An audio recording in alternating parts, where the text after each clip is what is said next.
We are at the winter meetings in Lake Buena Vista, Florida, the Swan and Dolphin Resort. Tim McMaster, we are talking about the Mets with Anthony DiComo, our MLB.com Mets reporter. And Anthony, you look at this Mets team, and you just got a chance to talk to Sandy Alderson. He had his daily, I guess, during the winter meetings kind of session for the media.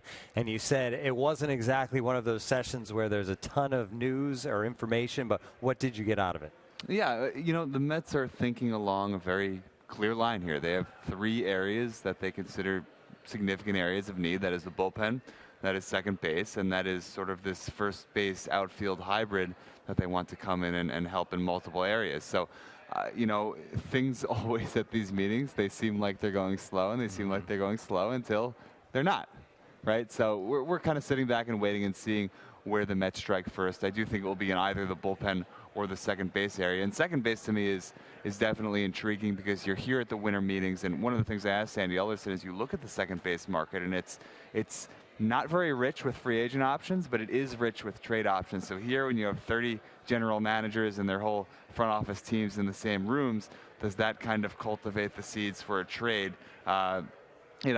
Sandy Alderson didn't exactly say yes, but that doesn't mean it can't happen. Certainly they've had conversations with teams here and will continue to throughout the week. Yeah, I mean, it seems like every second baseman out there that could be a trade option has been mentioned or rumored with the Mets. Guys like Ian Kinsler, Kendrick, Jason Kipnis with the Indians, and once the Giancarlo Stanton trade went down and Starlin Castro went to the Marlins, suddenly people made that immediate leap to, hey, maybe Starlin Castro could come back to New York. And on that side, he can play in New York. He's comfortable here. But is that a direction where they would seriously consider going? I would doubt it, and they're going to consider everyone. Trust me, they're going to consider every second baseman out there. I would doubt Starlin Castro for the reason that he's never really been a great on-base guy. He's never been a huge power guy, and those are things that the Mets really value in hitters. So I think there are better matches out there. I think, ideally they could maybe use someone with a little more versatility. In a perfect world, they don't necessarily need that, but it would help. I think at the cost of what a Starlin Castro would get you, because his reputation is certainly high, I just see them going in other directions. When you look at the bullpen, and you mentioned that, make sure you get your questions in. We're taking comments. We'll pass them along here to Anthony and get them answered as well. When you look at the bullpen, obviously the 9th inning is in good hands and continues to be. When they want to fill that out, is Addison Reed coming back a possibility? Here's a guy that obviously you trade at the deadline, you get something in return, and if you can bring him back, it's like a smaller scale situation of what the Yankees did with Aroldis Chapman. Yeah, I think Addison Reed is definitely a possibility, and you look at the relief market, there's a couple of clear tiers to me. You've got that Wade Davis, Greg Holland tier up top, and the Mets are not going to be shopping in there. But that second tier, you've seen a couple of guys go already, but it still includes Brian Shaw, who the Mets have been linked to extensively this winter. It still includes Addison Reed, who obviously the Mets are familiar with. And that's a tier where I could see the Mets shopping and really going after a guy who can get in that back end of the bullpen with Jeurys Familia, with A.J. Ramos, with Jerry Blevins, and all of a sudden you got 4 guys back there. It puts them in a much better spot than they were at a year ago this time. And I think Sandy Alderson said something interesting yesterday. A year ago at this time, the Mets didn't have Jerry Blevins yet. Really, they had Reed back there under a guaranteed contract, and they had Jeurys Familia, who was looking at a probable suspension, which did wind up happening. So they didn't have a lot of depth. This time they have more. If they can get that reliever, they will have even more. But the first thing Alderson did when we got here at the winter meetings was caution that the Mets aren't going to go swimming necessarily in the deep end of the market. So we'll see, how much the dollars and cents make sense to the Mets. Obviously, they are on a budget this winter. They're not going to go nuts, but there is some inventory out there, and I think Addison Reed, as you said, is a name that would make a lot of sense. All right, so we've said a lot of names. How about a surprise name that we haven't heard at all in connection with the Mets that, lets you speculate a little bit that we could hear and would get people excited? Sure. I think and this is one whose name has come up in the past couple of days, so not a huge surprise. But Josh Harrison of the Pirates, I think, would be a really interesting trade acquisition for the Mets. They obviously have a history of trading with the Pirates. Neil Walker a couple of years ago at the winter meetings. But he's a guy who fits. I was talking a little earlier about versatility. You could plug him in as your everyday second baseman, but you could also potentially use him in the outfield, which would free you up in that first base outfield acquisition you're also looking to make. Maybe make that a little easier. You don't have to go quite as big there. I just think he fills a lot of needs. He's obviously got some power. He can get on base. He can hit for average. He can play a little defense. So he does a lot of things well. I think of all the second base options out there, that to me is maybe the most intriguing, and I think it's one the Mets are going to pursue. The elephant in the room, so to speak, with the Mets is obviously Matt Harvey. So we've heard a little bit of rumors with different teams, but what's kind of the latest on the Harvey situation with the Mets this offseason? Well, they're talking to teams about Matt Harvey, and I think it's interesting to gauge what Matt Harvey's value is, because it's never been lower. It's clearly never been lower, and yet teams are still interested because I think a lot of people realize that there is some upside there, and I think the Mets realize that there is some upside there. If he can be your number 3 starter, if he can give you 150 to 200 even okay innings, that's valuable, and that's valuable to a lot of big league teams.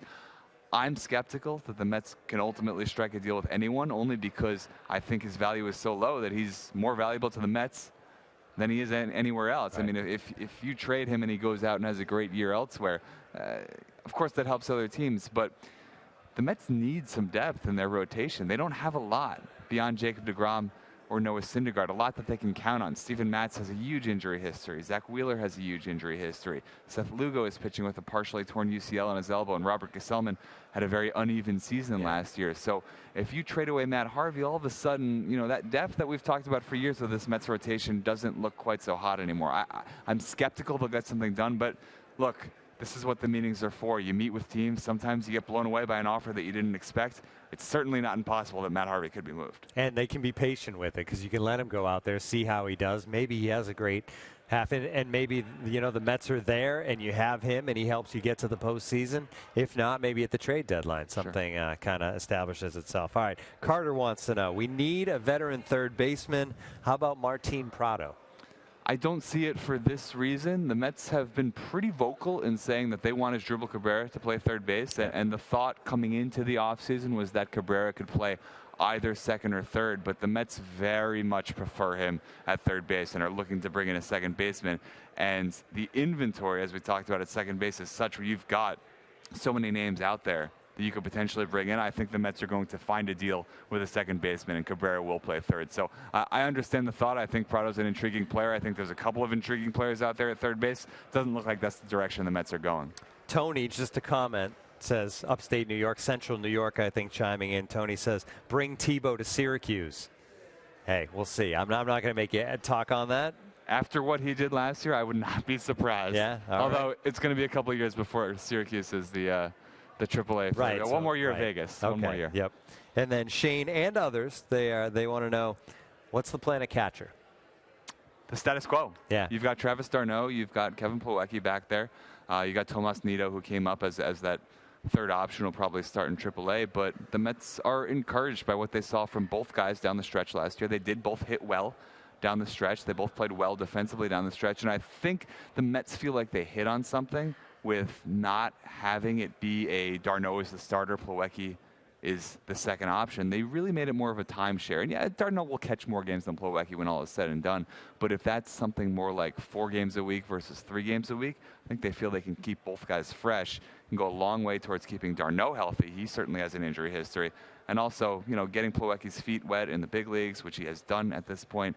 It's a combination. While, you know, maybe it's not going to really get people excited as one of the best in the game, it looks solid on paper, and it's definitely not one of the Mets' core problems right now, put it that way. All right, back to the rotation, and there's plenty of questions about the rotation. Dave wants to know, what can we realistically expect the rotation to look like at the end of March, which is opening day this year? Yeah, it's an interesting question. It doesn't sound like the Mets are going to add any starting pitching, and this could change in January when the markets, you know, some guys fall and maybe you get a cheap depth option for your rotation. But assuming, as we talked about, the Mets don't trade Matt Harvey, you've got a clear 1-2 in the rotation, and Jacob deGrom and Noah Syndergaard, however you want to line them up, that's 2 aces. Then you've got Matt Harvey, which is really the biggest wild card, in my opinion, in the mix. You have no idea what he's going to do, but if you can slide him in and call him a number 3 starter, there you go. Yeah. And then, As for the rest, I think Steven Matz, as long as he can prove in spring training that he's healthy, I think I would probably put him right up there on talent-wise on the list, and he'll get a look and he'll be there. And how long does he last injury-wise? I don't know. I don't think anyone can answer that, but he's still right there. Then you've got Zack Wheeler, Robert Gesellman, Seth Lugo for one spot, and it's going to be an interesting battle. It's going to be an interesting competition for these guys. I don't think any of them can certainly walk into camp and say that I earned this job last year. They all had their issues, whether it be injury, whether it be performance. Let them go out, let them compete. It's an interesting situation for a Mets team that's been so starting pitching rich in recent years. To go out and have a real good old-fashioned spring training battle for that spot would be interesting to watch, and I think it's something we're going to watch. All right, you mentioned first base, outfield, that kind of area, and we have a few questions, multiple people, including Wayne, who we're going to give credit to here. Any more Jay Bruce talk? Yeah, look, they're going to be in on Jay Bruce, certainly. I think there's going to be a lot of teams in on Jay Bruce. This is the one area, this first base outfield hybrid that I talked about, that I think is going to take a little longer, a little deeper into the offseason, because there is some inventory there, whether it's Bruce, whether it's Adam Lind, whether it's Logan Morrison. Say they go out and get Josh Harrison like we talked about at second base, maybe that makes the outfield requirement a little less so, and you could look more at first baseman. So I think they're going to take their time with this one. But look, the Mets loved having Jay Bruce. He was a great player for them. He got that bad rap in 2016 when they traded for him and he struggled down the stretch. But really, it was 1 month, and then he came on strong in September. He had a great 2017 until he was traded. Continued to play well for the Indians after he was traded.